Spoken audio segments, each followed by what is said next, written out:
দাজদাদর কমে রাহবরে বরতানামানি ওয়ারজমি হাকনা দারত দুসতে খলকা জারেরা লিস্তে খসলতে কে দিনদারেরা।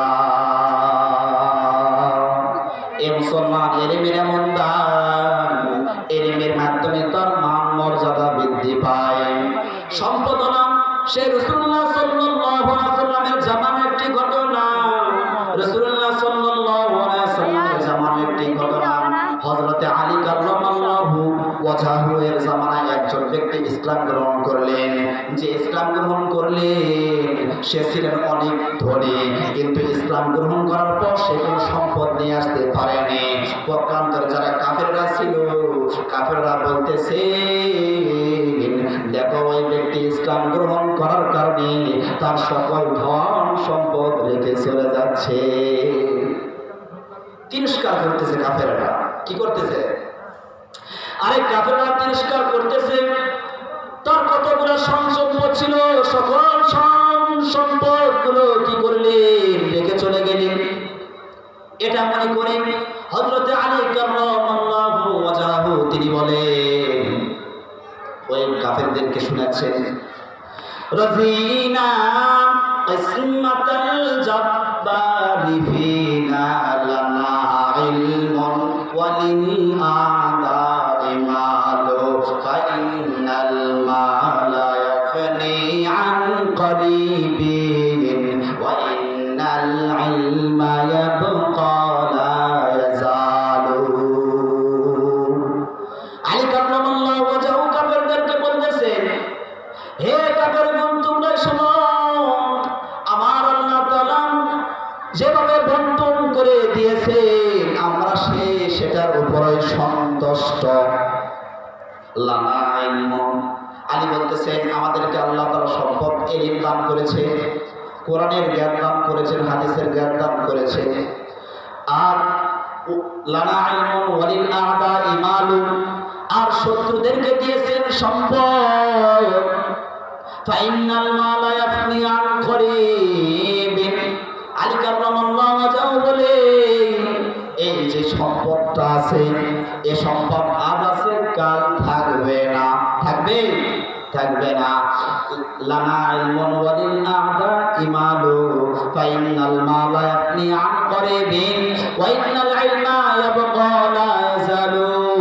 আর ইলম এমন একটা সম্পদ, এই ইলম কোন সময় শেষ হবে না। শেষ হবে না। তাহলে এটা কয় নাম্বার ছিল? 2 নাম্বার। 3 নাম্বার হলো যার ভিতরে যে ব্যক্তি ইলম অন্বেষণ করবে সে অন্ধকার থেকে আলোকিত পাইবে। অন্ধকার সে থাকবে না, আলোকিত লাভ করবে। বলবেন হুজুর আলো আবার কি? আমরা তো চাঁদের আলো পাই, সূর্যের আলো পাই, আবার কিসের আলো পাবো? আবার কিসের অন্ধকার? আমি বুঝাইতেছি এই আলো সেই আলো নয়, এই অন্ধকার সেই অন্ধকার নয়। এই অন্ধকার হলো গুনাহের অন্ধকার। দুনিয়াতে এমন অন্ধকার সৃষ্টি হয়ে গেছে, জিনার অন্ধকার, সুদের অন্ধকার, জিনার অন্ধকার, মদের অন্ধকার, গীবতের অন্ধকার। আপনি যদি এগুলো অন্ধকার থেকে বাঁচতে চান তাহলে আপনাকে আলো পাওয়া লাগবে। আলোর নামই হলো ইলম। আপনার ভিতর যদি কোরআন থাকে তাহলে আপনি কোন সময় জিনা করবেন না। আপনার ভিতর যদি এই কোরআন শরীফ থাকে তাহলে আপনি কোন সময় জিনা করতে যাবেন না। আপনার ভিতর যদি কোরআন থাকে আপনি কোন সময় সুদ খাবেন না।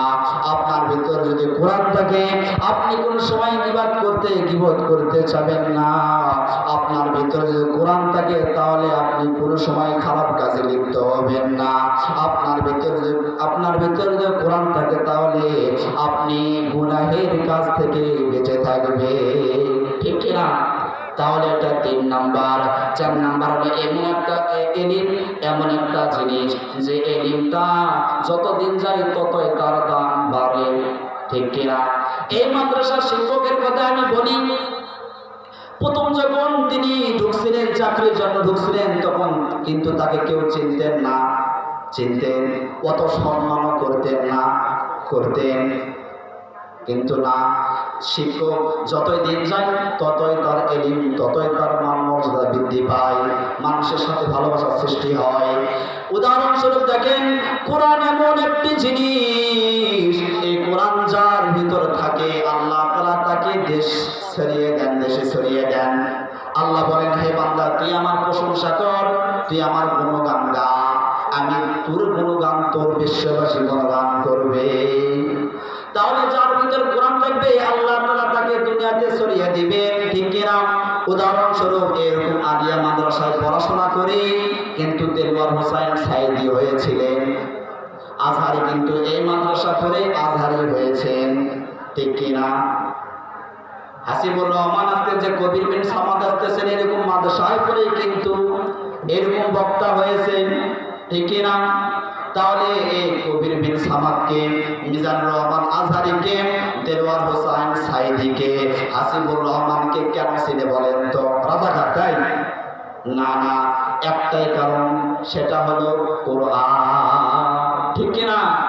এই কোরআনের এত দাম শুধু বাংলাদেশের মানুষ নয়, উপমহাদেশের সকল মানুষই কিন্তু তাদেরকে চিনে।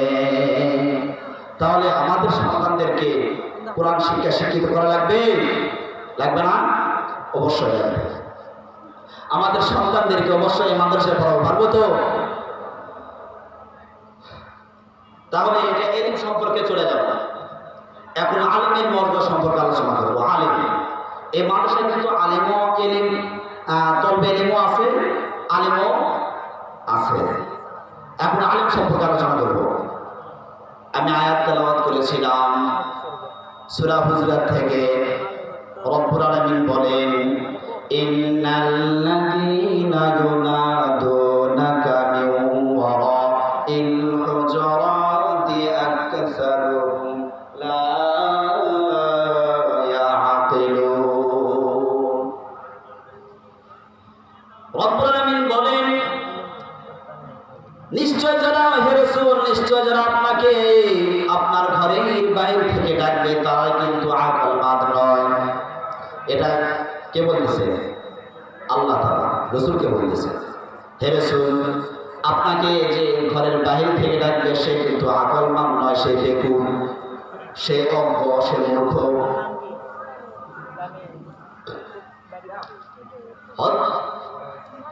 মদিনাতে রাসূলুল্লাহ সাল্লাল্লাহু আলাইহি ওয়াসাল্লাম ছিলেন। এ সময় বনু তামিম গোত্রের লোকেরা মক্কা থেকে মদিনায় রওনা দিলেন।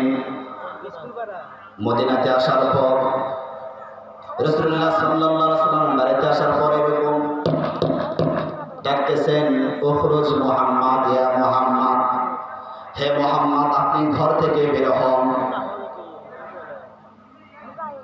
আল্লাহ তাআলার কাছে এটা পছন্দ হলেন না।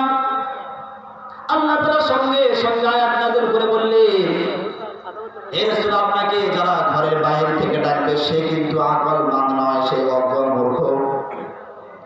পরে আয়াতে বলেন, ওয়ালাউ আন্নাহুম সাবারু হাত্তা তাখরাজা ইলাইহিম লাকানা খায়রাল লাহুম ওয়াল্লাহু গফুরুর রাহিম। ওই লোকদেরকে বলতেছেন, যদি তারা ঘরের বাইরে অপেক্ষা করত তাহলে তাদের জন্য ওটাই কল্যাণ, ওটাই মঙ্গল, ওটাই উত্তম হতো। এরপর রাসূলুল্লাহ সাল্লাল্লাহু আলাইহি ওয়াসাল্লাম ঘর থেকে বাইর হলেন। বাইর হওয়ার পর দেখেন বনু তামিম গোত্র, বনু তামিম গোত্রের লোকের আসার কারণ হলো এই গোত্রের ভিতর, এই দলের ভিতরে একজন ইমাম বানাবেন, নেতা বানাবেন। আমাদের গ্রামের যেমন একটা মেম্বার থাকে কিনা, মেম্বার থাকে, ঠিক ওই দলের ভিতরে এরকম একজন মেম্বার বানাবেন। এই জন্য তারা এই মক্কা থেকে মদিনায় চলে আসলেন। এরকম ভাবে বসলেন, বৈঠকে বসলেন। বৈঠকে বসার পর রাসূলুল্লাহ সাল্লাল্লাহু আলাইহি ওয়াসাল্লাম এরকম মাঝখানে ছিলেন। একদিকে আবু বকর, আরেকদিকে ওমর, মাঝখানে ওই পরকামী গোত্রের লোকেরা রাসূলুল্লাহ সাল্লাল্লাহু আলাইহি সাল্লামকে বলতেছেন, আবু বকর বলতেছেন, ইয়া রাসূলুল্লাহ, আপনি ওই ব্যক্তিকে ইমাম বানান। আবু বকর বলেন, ওমর রাদিয়াল্লাহু তাআলা বলেন, ইয়া রাসূলুল্লাহ, আপনি আবু বকর যাকে বলতেছেন তাকে বানান না, আমি যাকে বলতেছি তাকে বানান।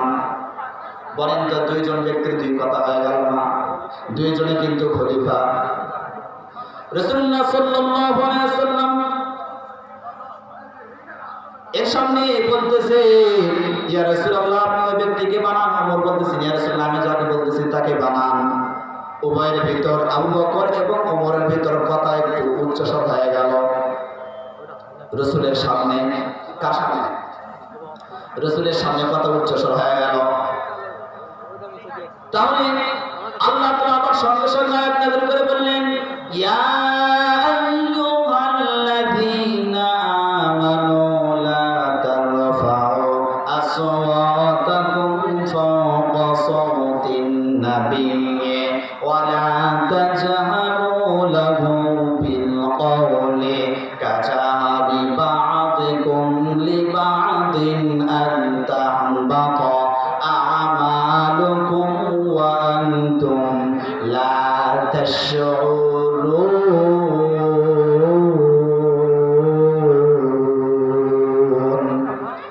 রব্বুল আলামিন বলেন, হে ঈমানদার গণেরা, লা তারফাউ আসওয়াতাকুম, তোমাদের কণ্ঠকে উঁচু করিও না, আসওয়াতাকুম ফাওকা সাওতিন নবী, নবীদের কণ্ঠের উপর তোমরা তোমাদের কণ্ঠ উঁচু করিও না। লা তাজহারু লাহু বিল কওলি কাজাহারি বা'দিকুম লিবা'দ, একজন অপরজনের সাথে কথাবার্তা বললে যেমন তোমরা উচ্চ স্বরে কথাবার্তা বলো, ওইরকম তোমরা উচ্চ স্বরে কথাবার্তা বলিও না। যদি তোমরা উচ্চ স্বরে কথাবার্তা বলো, তাহলে তোমরা স্মরণ রেখো, আনতা হাবাতা আমালুকুম ওয়া আনতুম লা তাশউরুন। যদি তোমরা রাসূলের সামনে উচ্চ স্বরে কথাবার্তা বলো, তাহলে স্মরণ রেখো, তোমরা যতগুলো ইবাদত করবা, যতগুলো আমল করবা, তোমাদের সকল আমল কিন্তু নষ্ট হয়ে যাবে। এ মুসলমান, হযরত আব্দুল্লাহ ইবনে আব্বাস রাদিয়াল্লাহু তাআলা আনহু এই তিনটি সমন্বয় আয়াতের ব্যাখ্যা করেছেন কি জানেন? ব্যাখ্যা করেছেন যে আগের যুগের সাহাবীরা যেমন রাসূলকে যেভাবে সম্মান করেছেন, ঠিক তদ্রূপ বর্তমান আমাদেরকে আলেমদেরকে সেরকম সম্মান করা লাগবে। ঠিক কিনা? এখন বলতে পারেন, হুজুর, রাসূল তো রাহমাতুল লিল আলামিন, আলেম তো রাহমাতুল লিল আলামিন নয়। রাসূলের উপর ওহী নাযিল হয়েছে, আর আলেমের উপর তো ওহী নাযিল হয় না।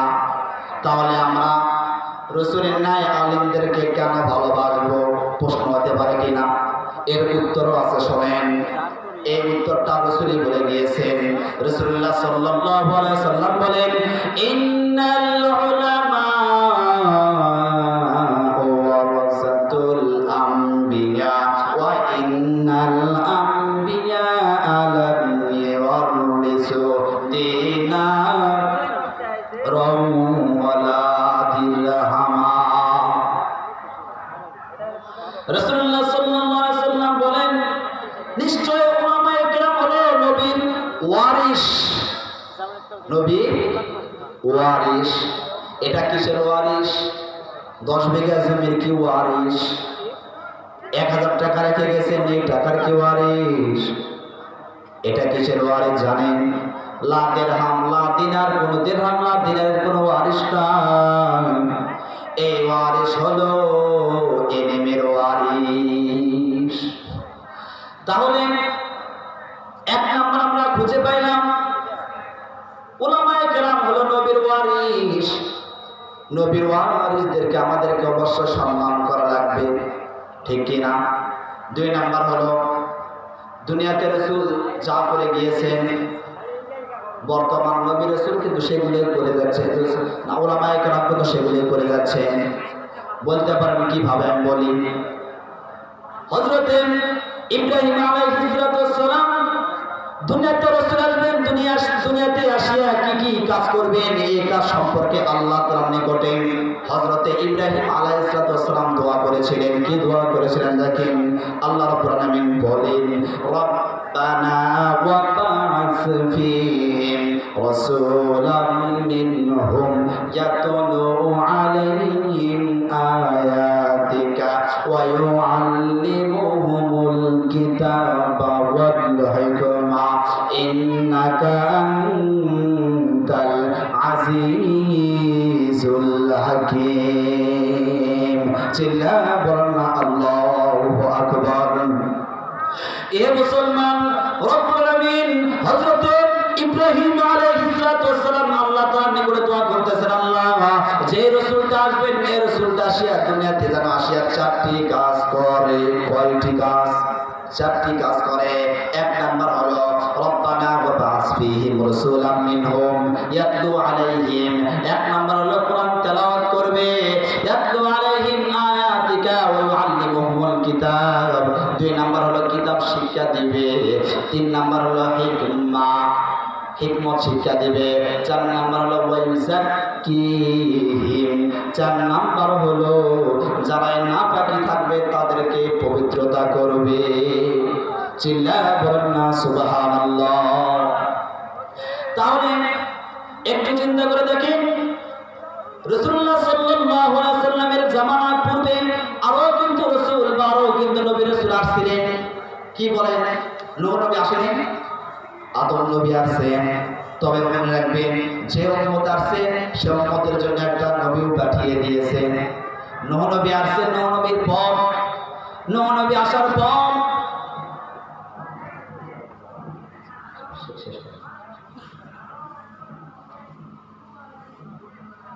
তো আমার বক্তব্য এখানে শেষ করতেছি। ওয়া আখিরু দাওয়ানা আলহামদুলিল্লাহি রাব্বিল আলামিন। আসসালামু আলাইকুম ওয়া রাহমাতুল্লাহ।